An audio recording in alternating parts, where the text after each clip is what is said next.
이사야 6장 1절로 8절 말씀 함께 보겠습니다. 우시야 왕이 죽던 해에 내가 본즉 주께서 높이 들린 보좌에 앉으셨는데 그의 옷자랑은 성전에 가득하였고 스랍들이 모시고 섰는데 각기 6날개가 있어 그 둘로는 자기의 얼굴을 가리었고 그 둘로는 자기의 발을 가리었고 그 둘로는 날며 서로 불러 이르되 거룩하다 거룩하다 거룩하다 만군의 여호와여 그의 영광이 온 땅에 충만하도다 하더라.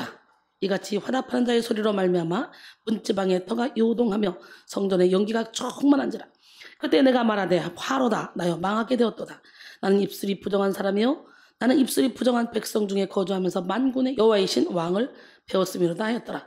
그때 그 수랍 중에 하나가 부젓가락으로 제단에서 집은 바 핀 숯을 손에 가지고 내게로 날아와서 그것을 내 입술에 대며 이르되 보라 이것이 내 입에 닿았으니 내 악이 죄하여졌고 내 죄가 사하여졌느니라 하더라.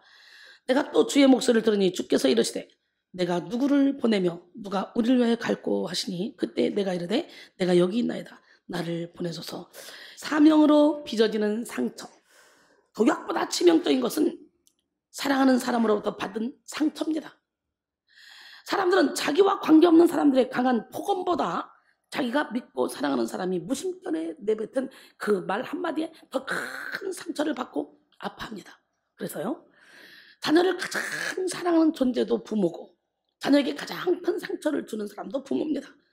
아내와 남편, 형제와 자매, 부모와 자녀 등 서로 소중하다고 여겨지는 이런 관계 속에서 더 큰 상처가 만들어진다는 거죠.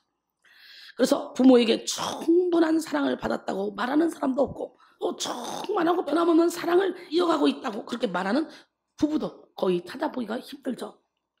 세상에 흔한 것이 사랑이지만 희귀한 것도 사랑입니다. 사랑 때문에 사람들이 아파하다가 우울증 걸리고 각종 질병을 일으키죠. 사랑이 홍수 같은데 세상 모두 사랑 없어 냉랭함을 하느냐. 여러분 사랑만 충분히 받으면 영원히 막 행복하면 우리는 뭐든지 이길 수 있어요. 여러분 진짜 사랑 받아봐. 또 사랑을 줄 수 있는 사람이 있다면 그 사람을 사랑하기 위해서라도 내가 건강을 지키며 열심히 살아갑니다. 오늘 시간에 여러분에게 예수님의 사랑의 너비와 길이와 높이와 깊이가 어떠함을 깨달아 사랑으로 충만해져서 좀 활기차게 씩씩하게 용기 있게 세상을 헤치며 살아가기를 원합니다. 세상에 많은 사람들이 이렇게 사랑이 없어서 이런저런 상처에 치여서 병든 마음을 가지고 고통 속에 살아가는데요. 사랑받지 못해서 우울증에 걸리고 사랑이 고파서 고립되며 사랑이 모자라서 각종 중독에 빠집니다. 그래서 우디 알렌은 인생은 고의와 고독 고통으로 가득하다. 그리고 인생은 너무 빨리 끝난다라고 말했어요. 헤세는 인생은 고독 그것이다. 왜냐하면 인생은 남을 잘 모르기 때문이다 라고 말했습니다. 상처는 감당할 수 없는 고통에 의해서 생기게 됩니다. 육체적 고통, 감정적 고통, 영적 고통이 자신이 이겨낼 수 있는 그런 수준을 초과할 때 자기 힘을 어찌할 수 없을 때 상처받게 되는 것이죠. 그래서 사람마다 상처를 받는 정도는 다 다릅니다. 감당할 수 있는 정도가 작은 사람은 작은 고통에도 큰 상처를 받고 감당할 수 있는 그런 정도가 큰 사람은 큰 고통에도 상처를 받지 않습니다. 상처가 감당할 수 있는 정도는 자아의 크기와 비례하는데요.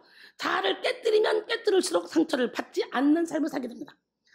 자아가 죽는 만큼 무한한 사랑이요 능력이신 예수 그리스도가 내 안에 사시기 때문에 무슨 독을 마셔도 해를 받지 않습니다. 마가복음 16장 17절로 18절 믿는 자들에게 이런 표적이 따르니 곧 그들이 내 이름으로 귀신을 쫓아내면서 의 방언을 말하며 뱀을 집어올리며 무슨 독을 마실지라도 해를 받지 않냐고 병든 사람에게 손을 언제든 나으리라 그랬어요. 완고한 자아에 갇혀서 예수를 믿는 순간 이미 우리 안에 들어오신 하나님을 발견하지 못하는 것입니다. 자아의 껍질을 깨면 깰수록 우리는 신성에 가까워집니다. 상처를 주는 것도 상처를 받는 것도 모두 다 죄입니다. 우리 몸은 우리 것이 아닙니다. 이미 주님께서 값으로 산 것이 되었기 때문에 우리 몸으로 하나님께 영광을 돌리라고 그랬잖아요. 그렇기 때문에 우리는 우리 마음대로 낙심하거나 우리 마음대로 좌절하거나 우리 마음대로 남을 비판할 수 있는 자격도 없고 우리 마음대로 내가 아파할 필요도 없어요. 왜? 주인은 우리 주님이시기 때문에. 주인이 알아서 하십니다. 알아서. 여러분 강아지가 병들으면 주인이 알아서 하지 강아지 지가 병 고치려고 돌아다닙니까? 멋쟁이 하나님 기적의 하나님은 살아계시고요. 용서하지 못하는 것은 사단에게 속는 거라고 사도 바울이 말했죠. 그렇기 때문에 우리는 용서하면 상처를 받을 일이 없겠죠. 그래서 베드로가 말하죠. 형제가 내게 범죄를 하면 몇 번이나 용서해야 되니까 7번까지 하오리까? 그래서 예수님이 뭐라고 말씀하십니까? 내가 내게 이르노니 몇 번? 7번을 70번까지도 하라는 거예요. 우리는 상처를 주지 말고 상처를 받지도 말아야 돼. 혹시 나 때문에 작은 자들 중에 하나라도 실족하게 하면 차라리 연자매들이 그 목에 달려서 바다에 던져짐이 낫대. 이렇게 한 영혼 한 영혼을 귀하게 여기셔요. 마가복음 9장 42절에 또 야고보서 5장 19절 이하에 보니까 진리를 떠난 자 하나를 주님께로 인도하기만 하면 허다한 죄를 덮어버리고 우리를 사망에서 생명으로 옮겨놓는데요. 우리가 많은 사람을 옳은 대로 인도하면요 하늘의 별처럼 영원토록 빛난대요. 할렐루야. 상처를 잘 받는 사람은 원래 마음의 토양에 상처의 쓴 뿌리와 가시덩굴이 많다는 것을 의미합니다.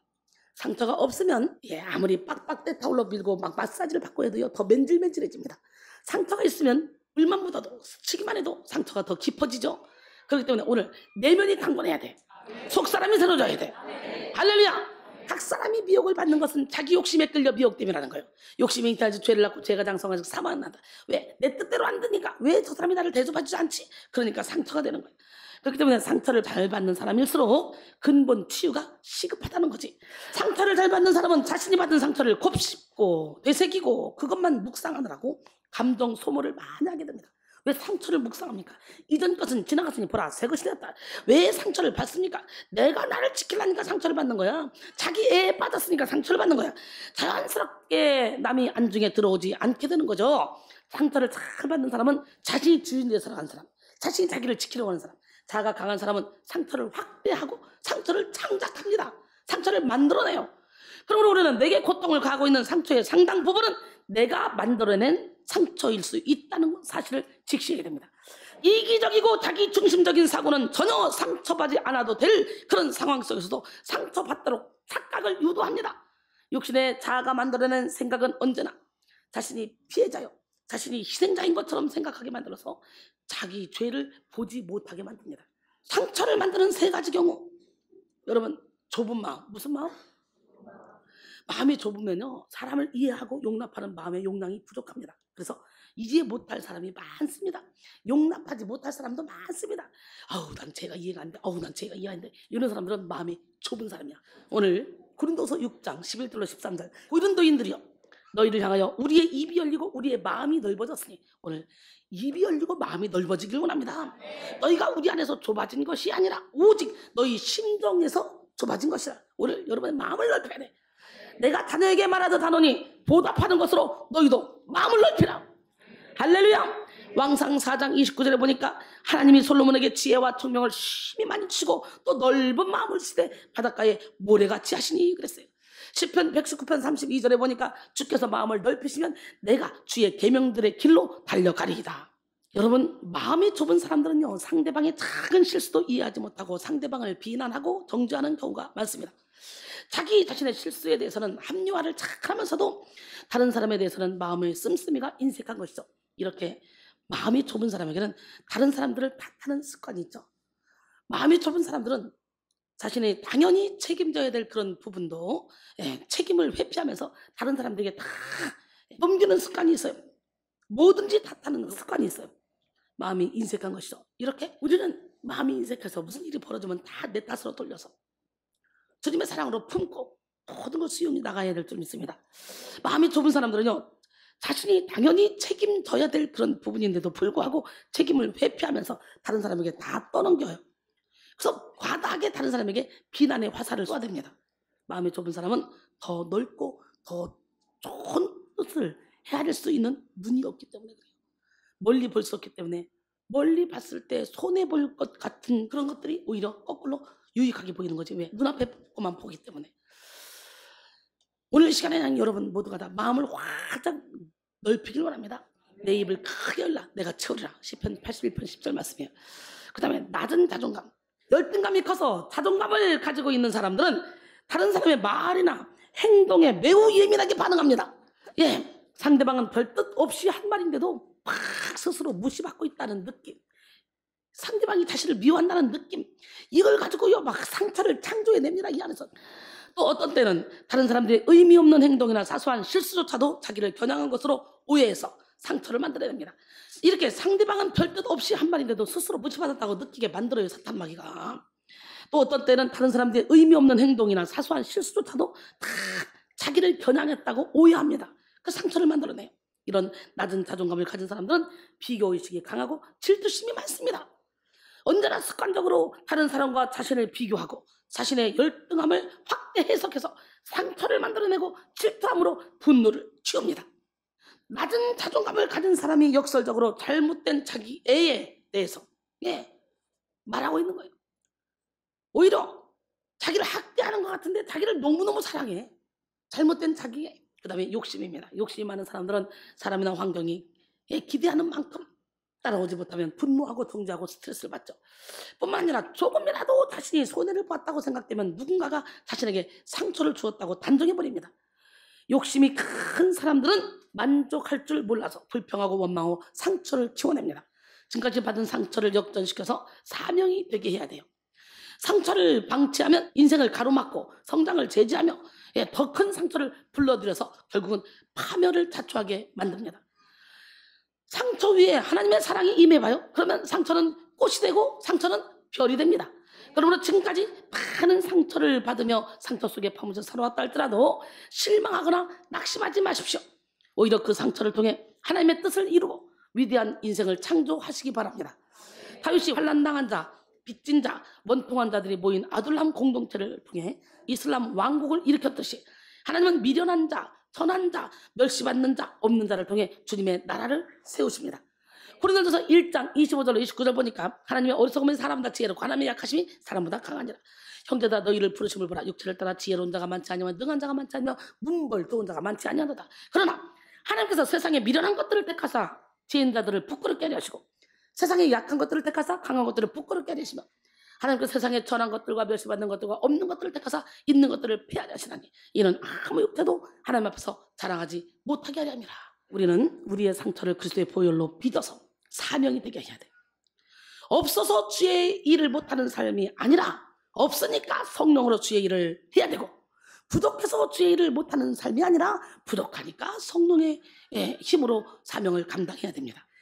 상처를 약재로 삼아 고난을 유익 삼아 사명을 감당하고 힘을 합하고 마음을 합하고 뜻을 합하여 영혼을 살리며 하나님을 기쁘시게 하는 여러분 모두가 되기를 원합니다.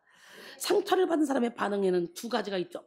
첫 번째는 상처받은 사람은 어떻게 상처를 받게 되는지를 알게 되어 동일한 상처를 그대로 물려주고 되돌려주는 사람이 있죠. 옛날에 쉽사리 당한 사람이 쉽사리를 했다 그러죠. 또 쉽사리 시킨다 그러죠. 그러니까 내가 이렇게 당했는데 너도 당해야지. 그런 사람이 있는가 하면 또 어떤 사람은요, 내가 당했으니 너도 당해야지. 그리고 되물려주는 사람, 이런 사람은 쓴뿌리가 더욱더 완고해지겠죠. 두 번째, 자신이 상처를 받았기에 남들이 상처를 받지 않도록 자기가 조심하고 상처를 싸매줄 줄 아는 그런 사람, 그 마음을 헤아릴 줄 아는 사람. 나도 그렇게 당했어. 나도 너무 아팠거든. 너도 아프지? 이렇게 상처 입은 치유자가 되는 것이죠. 여러분은 상처에 어떻게 반응하고 계십니까? 하나님은 우리가 두 번째 사람처럼 반응해서 상처를 싸매주는 사람, 상처 입은 치유자가 되기를 원하십니다. 우리 예수님은 상처 입은 치유자잖아요. 본문의 이사야는 상처의 시대, 상실의 시대의 사명자로 세워진 사람입니다. 오늘 본문 1절을 보면 우시야 왕이 죽던 해에 그는 성전에서 하나님을 만났습니다. 이사야 6장 1절 우시야 왕이 죽던 해에 내가 번쩍 주께서 높이 들린 보좌에 앉으셨는데 그의 옷자락은 성전에 가득했다 그래요. 당시 이사야는 우시야 왕의 왕실 서기관이었습니다. 이사야는 늘 우시야 왕 곁에 머물면서 우시야 왕의 행적을 기록했습니다. 게다가 이사야는 왕족 출신으로 우시야 왕과 친척 관계에 있었다는 그런 학자들의 주장도 있습니다. 이에 따라 우리는 우시야 왕의 인생이 이사야에게 지대한 영향을 미쳤다는 것을 알 수가 있는데요. 역대하 26장 22절에 보니까 우시야의 남은 시종 행적은 아모스의 아들 선지자 이사야가 기록하였더라 그랬어요.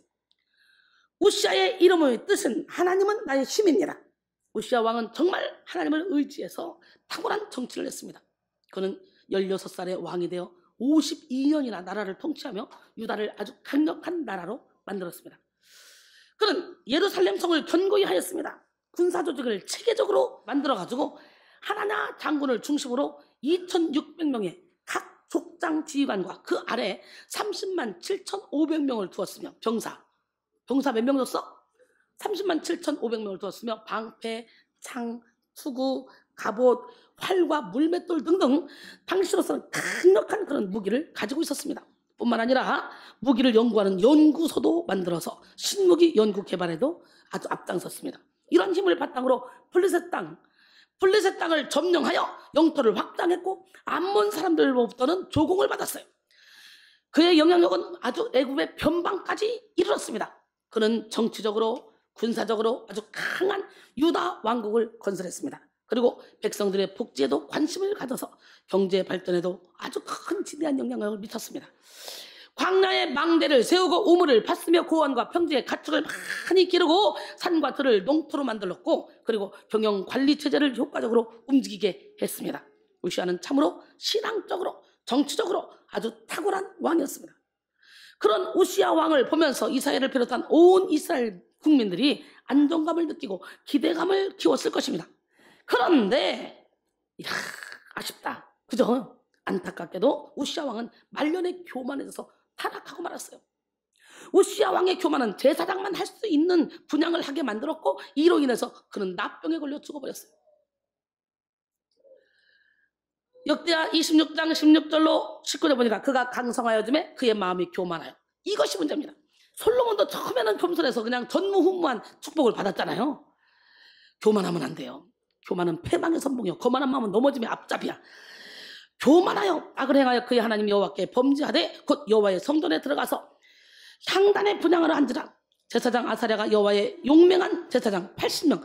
제사장 아사랴도 참 멋있습니다. 그 엄청난 강성한 왕이 다 분향하러 들어갔는데 아사랴가 눈치도 볼만한데 눈치는커녕 용맹한 제사장 80명 빠고 야 빨리 와, 다 와. 80명이 딱 들어갑니다. 가서 우시아 왕가 듣서 그에게 이르시되, 우시아여, 여호와께 분향하는 일은 왕이 할 바가 아니오 오직 분향하기 위하여 구별함을 받은 아론의 자손 제사장들이 할 바니 성소에서 나가소서. 왕이 범죄하였으니 하나님 여호와께서 영광을 얻지 못하리이다. 우시아가 손으로 향로를 잡고 분향을 하다가 화를 냈습니다.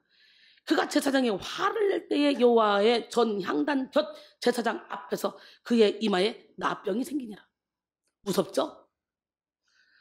강력한 리더십을 발휘했던 우시아 왕이 무너지자 적국 아수르는 호시탐탐 이스라엘을 침략할 기회를 엿봤는데, 이스라엘 백성들은 경각심을 갖지 못하고 우상숭배의 죄악에 더욱더 깊이 빠져들어갔습니다.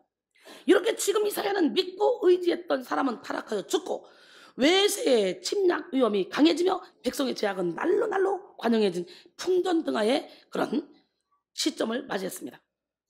여러분은 이런 인생의 위기를 만나면 어떻게 반응하시겠습니까? 상실한 것에 대해서 상처받고 다가올 위험에 대해서 두려워하며 애워싼 문제에 근심하면서 주저앉으려고 하지는 않습니까? 이사야는 나라의 무게중심이 무너지고 소망이 사라진 때에 성전으로 갔습니다. 사랑하는 성도 여러분, 우리는 모든 환난의 때에 하나님을 찾아야 돼요. 인간을 의지하는 마음은 언제나 곤고한 삶에 처하게 됩니다. 시편 50편 15절에 환난 날에 나를 부르라. 내가 너를 건지리니 네가 나를 영화롭게 하리라. 에레미야 17장 5절로 8절 보니까 여호와께서 이와 같이 말씀하시니라. 무릇 사람을 믿으며 육신으로 그의 힘을 삼고 마음이 여호와께서 떠난 그 사람은 저주를 받을 것이다. 그는 사막의 떨기나무 같아서 좋은 일이 오는 것을 보지 못하고 광야 간조한 곳 건건한 땅 사람이 살지 않는 땅에 살리라. 그러나 무릇 여호와를 의지하며 여호와를 의뢰하는 사람은 그 사람은 복을 받을 것이다. 그는 물가에 심어진 나무가 그 뿌리를 강변에 뻗치고 더위가 올지라도 두려워하지 아니하며 그 입이 청청하며 가문해도 걱정이 없고 털실이 그치지 아니함 같으리라 그랬어요. 우리는 우리의 모든 상처와 문제를 가지고 성전으로 나와야 돼요. 상처가 난 그 자리는 인생의 무게중심을 하나님께 두지 않은 자리입니다. 할렐루야. 여러분의 인생의 무게중심을 하나님께 두면요, 상처받을 이유가 없습니다. 문제의 자리는 인생의 초점을 하나님께 맞추지 않은 자리. 우리는 상처의 자리, 문제의 자리에 하나님을 모시고 하나님의 다스림을 받아야 될 줄 믿습니다. 성전에 나온 이사야는 성전 안에 충만히 임재하신 하나님의 영광을 보았습니다. 오늘 본문 이사야 6장 2절로 4절. 스랍들이 모시고 섰는데 각기 6날개가 있어 그 둘로는 얼굴을 가리고 그 둘로는 발을 가렸고 그 둘로는 날며 서로 불러 이르되 거룩하다 거룩하다 거룩하다 만군의 여호와여 그의 영광이 온 땅에 충만하도다 하더라. 이같이 화답하는 자의 소리로 말미암아 문지방에 터가 요동하며 성전에 연기가 충만하니라 그랬어요. 이사야가 목격한 그런 성전 안 풍경은 하나님의 임재가 충만한 상태였습니다. 그는 높이 들린 보좌에 앉으신 주님을 보았고요. 그리고 주님의 옷자락이 성전에 가득한 것을 보았습니다. 그리고 6날개를 가진 스랍들을 보았어요. 스랍은 천사죠. 예, 그들은 2날개로 얼굴을 가리고 2날개로 팔을 가리고 2날개는 날았죠. 얼굴을 가리운 것은 여호와의 성결하신 위엄 앞에서 경유하는 태도입니다. 경외. 발을 가리운 것은 천하고 더러운 발을 가리운 성결과 겸손을 의미한 것이고요. 나는 것은 봉사하는 활동을 말합니다. 스랍들은 하나님의 거룩하심을 찬양하고 화답하며 경배했는데 그 소리가 얼마나 강력한지 문지방의 터가 요동하며 성전의 연기가 충만했습니다. 이렇게 이사야는 천상의 예배 장면을 목격했습니다. 오늘 우리가 예배하는 이 자리에서도 천상의 예배가 함께 이루어지고 있는 줄 믿습니다. 우리는 예배를 통해 살아가신 하나님을 만나고 천국을 누리며 그리고 천상의 교제를 나눌 수가 있는 거예요. 우리의 시민권 여기 있는 것이 아니라 하늘에 있습니다. 은혜는 상처를 상처로 만들지 않는 능력입니다. 이 세상에 상처받을 만한 일 참 많죠. 그러나 상처받을 일만 있는 것이 아니라는 것을 알게 하는 것도 은혜입니다. 상처를 사명으로 나아가는 데까지 치료할 수 있는 강력한 은혜를 맛보는 시간이 되기를 원합니다. 여러분, 그러기 위해서는 우리는 예배 자리에 날마다 나와야 돼요. 그리고 깨지고 부서지고 무너져야 돼요. 우리가 예수 그리스도를 통해 얻은 구원의 은혜는 그동안 여태껏 받아왔던 그 어마어마한 상처를 싹 다 덮고도 남을 만한 힘이 있습니다. 할렐루야. 고린도서 3장 1절로 4절. 그러므로 너희가 그리스도와 함께 다시 살리심을 받았으면 위의 것을 찾으라. 거기는 그리스도께서 하나님 우편에 앉아 계시니라. 위의 것을 생각하고 땅의 것을 생각하지 말라. 이는 너희가 죽었고 너희 생명이 그리스도와 함께 하나님 안에 감추어졌습니다. 우리 생명이신 그리스도께서 나타나신 그때 너희도 그와 함께 영광 중에 나타나리라. 이사야는 성전 안에서 천상의 예배를 목격하며 자기 죄를 발견했습니다. 이사야는 자기의 죄가 입술로 표출되었음을 깨닫고 입술로 부정함에 대해서 탄식했습니다. 이사야 6장 5절. 그때 내가 말하되 화로다 나여 망하게 되었도다. 나는 입술이 부정한 사람이요 나는 입술이 부정한 백성 중에 거주하면서 만군의 여호와이신 왕을 베었음이로다 하였더라. 화로다. 여기에 해당하는 오이는 악인에게 화가 있을 것임을 표현한 문장에서도 사용된 단어인데요. 이사야가 이런 단어를 사용한 것은 하나님 앞에서 자신 역시 악인이 당하는 운명에 직면할 것이라는 사실을 인식했기 때문입니다. 이는 그가 극악한 죄를 범한 악인이어서가 아니라 그 자신이 하나님의 거룩하심을 감당하지 못할 인간이기 때문이며 또 나아가 그 자신이 여호와 앞에 범죄한 자신의 민족의 일원이었다는 것을 깨달았기 때문이에요. 망하게 되었도다. 이거는 벙어리가 되다라는 의미를 지닌 동사가 포함되어 있는데요. 이는 지금 이사야가 천사들의 찬양 소리를 들으며 자신 역시 그 찬양에 합류하기를 원하지만 자기의 입술이 너무너무 부정하기 때문에 부정하다는 사실을 깨닫고 나서 도저히 그 찬양에 합류할 수 없음을 한탄한 것입니다. 신령한 예배는 자기 죄를 보게 하는 힘이 있습니다. 오늘 시간에 여러분의 죄를 보기를 원합니다. 할렐루야. 이사야는 상처받은 심령, 문제로 복잡해진 머리, 위기에 눌린 영혼으로 성전에 나왔는데 하나님은 이사야 자신의 죄를 보게 하셨습니다. 이사야는 회개해야 할 사람이 바로 자신이라는 것을 깨달았습니다. 그 누구를 탓하거나 그 어떤 환경을 문제 삼는 것이 아니라 먼저 개혁할 것은 자기 자신이라는 사실을 알게 됐다는 거죠. 이사야는 우시아 왕이 죽은 것이 문제가 아니라 자신을 에워싼 환경이 문제가 아니라 자기 죄가 문제였다는 사실을 보게 된 것입니다. 사랑하는 성도 여러분, 자기 죄를 보고 회개하는 것이 진정한 회복과 축복의 시작입니다. 죄의 직면이 없이는 회개가 없고 회개가 없으면 회복이 없고 회복이 없으면 사명 또한 없습니다. 그러므로 우리는 상처에 빠져 허우적거리는 삶을 청산하고 자기 죄를 깨닫고 회개함으로 회복의 은혜를 누려야 될 줄 믿습니다. 예수님은 범죄한 죄인을 위해 오셨고 상처난 환자들을 위해 오셨습니다. 건강한 자에게는 의원이 쓸 데 없고 병든 자에게 쓸 데 있다고 야고보 2장 17절에 말씀하시죠. 이사야가 회개할 때 하나님은 즉각적으로 스랍을 통해 제단에 숯불을 입에 대어 죄사함을 얻도록 하셨습니다. 당시 이스라엘 백성들이 자신의 죄를 사함받기 위해 번제를 드릴 때 제단 위에 불같이 뜨거운 돌을 사용했는데 하나님은 그 불덩이처럼 뜨거운 불로 이사야의 입술을 지졌습니다. 이사야는 입술이 숯불에 지져짐으로 제물이 되었습니다. 이사야 6장 6절로 7절 오늘 본문이죠. 그때 그 수랍 중에 하나가 부젓가락으로 제단에서 집은 바 핀 숯을 손에 가지고 내게로 날아와서 그것을 내 입술에 대며 이르되 보라 이것이 내 입에 닿았으니 내 악이 제하여졌고 내 죄가 사하여졌느니라 하더라 그랬어요. 이제 이사야의 죄악된 옛사람은 죽고 성령의 불로 다시 거듭나게 된 것입니다. 이렇게 죄 사함을 입은 이사야에게 하나님은 하나님의 본심을 말씀하셨어요. 8절 내가 또 주의 목소리를 들으니 주께서 이르시되 내가 누구를 보내며 누가 우리를 위하여 갈까 하시니 그때 내가 이르되 내가 여기 있나이다 나를 보내소서 하였더니 여러분 하나님은 상처를 사명으로 빛내시는 분이십니다. 하나님은 문제만 해결하지 않고요 문제의 근원 그것을 잡아서 새로운 힘을 불어 넣어주시는 분이에요. 할렐루야. 그것이 바로 사명입니다. 사명이 된 상처는요 능력이 있습니다. 지혜가 있습니다. 쳐보세요. 사명이 된 상처 영적인 상처 때문에 제가 사명자가 됐잖아요. 그래서 능력이 있잖아요. 사명으로 빚어진 상처는 덧나지 않으며 재발하지도 않습니다. 사명이 곧 하늘의 권능과 위로를 지속적으로 공급받게 하는 통로가 되기 때문이죠. 하지만 하나님은 강제로 사명을 맡기지 않았습니다. 하나님은 이사야에게 내가 가라 하지 않으시고 내가 누구를 보냈고 누가 우리를 위해 갈고 라고 말씀하셨어요. 그 자리에 있는 사람은 이사야밖에 없어요. 그러니까 이사야를 부른 거예요 지금. 근데 하나님은 돌려치기 합니다. 이사야의 자유의지를 존중한 거예요. 이사야의 자유 강제로 가라 이게 아니고 누가 나를 위해 갈고 제단 스프를 지어놓고 하나님은 억지로 하는 자가 아니라 자원하는 자를 쓰십니다. 이사야는 하나님의 부름에 자원하는 마음으로 내가 여기 있나이다 나를 보내소서. 재밌죠? 오늘 여러분에게 찾아오신 하나님도 마찬가지입니다. 이 시대는 하나님의 일꾼이 너무도 많이 필요하고 특히 영적으로 눈뜬 사람들 영적인 안내자들이 너무너무 많이 필요합니다. 교회를 세워서 하나님의 나라를 확장하기 위해 죽어가는 영혼을 살리기 위해 나라와 민족을 바로잡기 위해 하나님의 일꾼이 필요합니다. 하지만 억지로 사명을 떠넘기지 않습니다. 자원하여 기쁨으로 주의 일을 감당하고자 하는 자를 고치시고 능력으로 채우셔서 사명을 감당하게 하십니다. 여러분 자원하여 하나님께 붙들린 사람은요 천을 감당할 수 있고 만을 감당할 수 있고 할렐루야. 이사야 60장 20절에 그 작은 자가 1000명을 이루겠고 그 약한 자가 강국을 이룰 것이라 때가 되면 나 여호와가 속히 이루리라 그랬어요. 결론적으로 사명은 인간의 위대한 힘의 원천입니다. 우리는 사명을 자각하는 만큼 위대한 삶을 살게 됩니다. 우리는 사명을 감당한 만큼 참된 행복을 누리게 됩니다. 우리는 사명을 받아들이는 만큼 진정한 자신의 모습을 발견하게 됩니다.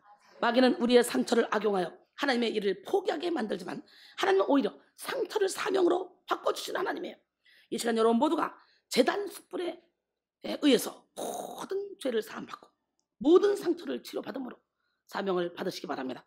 여러분 모두가 상처를 사명으로 빚어서 많은 사람을 빛으로 인도하는 능력 있는 삶을 살기를 주님의 이름으로 축원합니다.